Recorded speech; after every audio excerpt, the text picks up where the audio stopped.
This is Kulali and her owner Garth. Garth was a successful engineer who started building Kulali as his final life project. Unfortunately, Garth never got to see her finished. I've been lucky enough to take the challenge on of completing her build and one day to sail her around the world. Similar to Garth, I'm a passionate engineer who loves to know how things work and how to build things. Join me on this journey to bring Garth's dream to life. This is Sailing Kulali.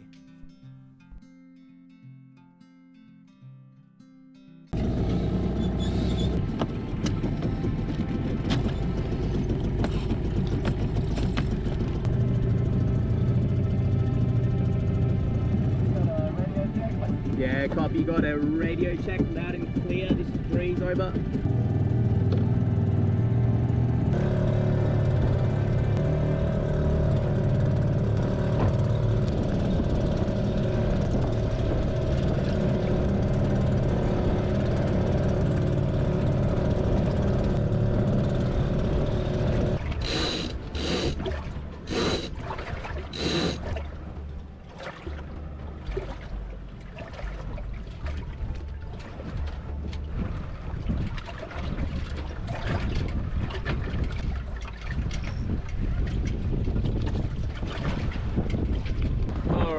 We are cruising. We got an average speed of 5.7 knots. We got Halcyon over there. We're gonna head back to Rio, drop the mast, and go through.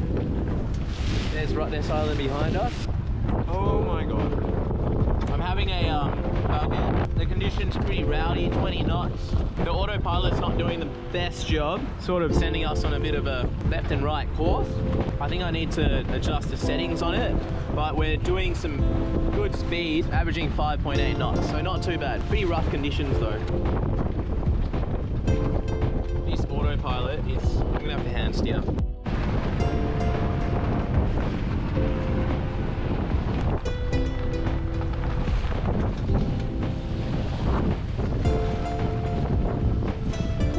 Alright, we're a third of the way back. I mean, we got a third of the way to go, and it's getting fun. A few waves. It's around 15 to 20 knots. Got some strategies going on. But we're surfing some sick waves right now. Look at this. Woo-hoo-hoo-hoo-hoo. Look at this. Averaging 6 knots. Halcyon's really competing with me. And we've given up at Nirvana, who are all the way down there. But I'm not sure what's going on with that. Alright, an update. We've passed the shipping channel. We're probably a nautical mile away, 2 nautical miles away from the finish line. And we've caught up to Jacob on Nirvana. And it's getting riveting. Let's see if we can beat him. See if we can get a bit closer.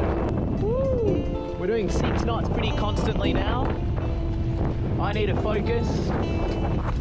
So let's do this shit.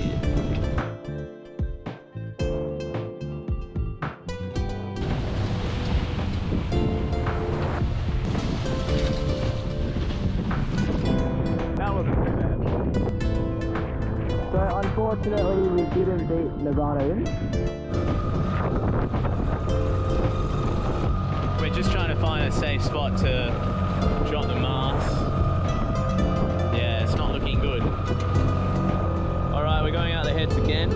Rouse head. It's not the nicest weather, but we should be okay. We've locked everything down really well.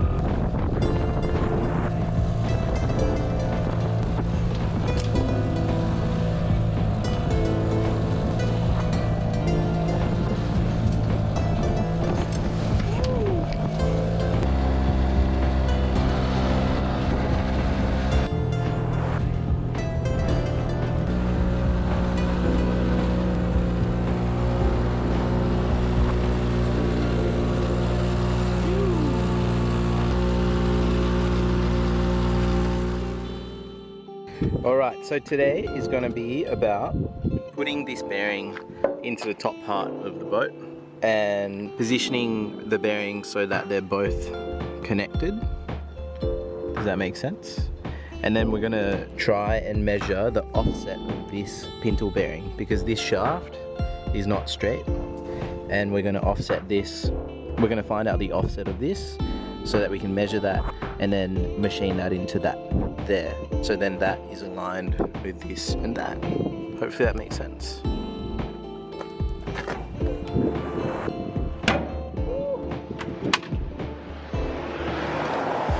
The first step of this whole thing is to drop this rudder out.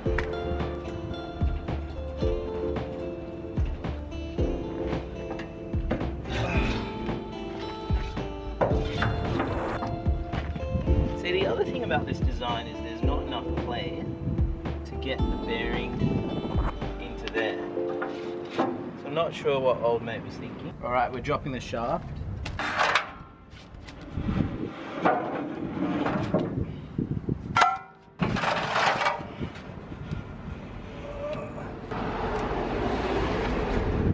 There you go. And this is the reason we had to move the boat to the pothole, because the shaft is too long to come out of the boat while it's at that height. And no, you can't just jack up the boat. Oh. So you can see that shaft has dropped down now. There it is there, so that's good. Just the perfect height really. So we'll get this bearing into there. Okay. Alright, so we're going back in here. So we're just gonna put this bearing in. I have a funny feeling it won't go in. Yep, it won't go in because the temperature's too hot. So we're gonna take this out. Put it in the fridge. We're gonna put it in the fridge. And then we're gonna put that back in there. Okay. Whoa. Yeah, it's nowhere close. Alright.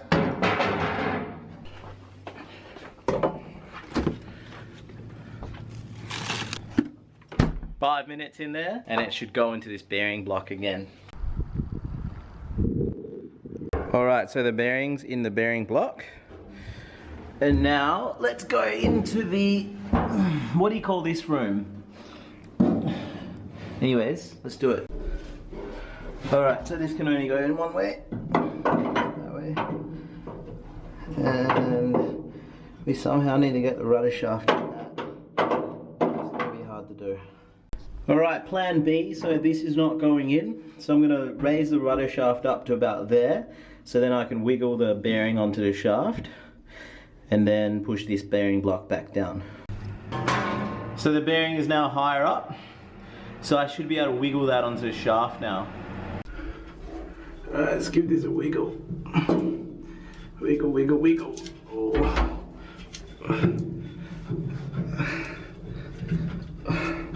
We've got to be very careful that this shaft doesn't drop down and cut my hand. Okay. Alright, I'm going to wiggle it now. Alright, so that went on the shaft, nice. Okay, time to push the shaft up, and then the bearings need to be in the positions that they need to be in.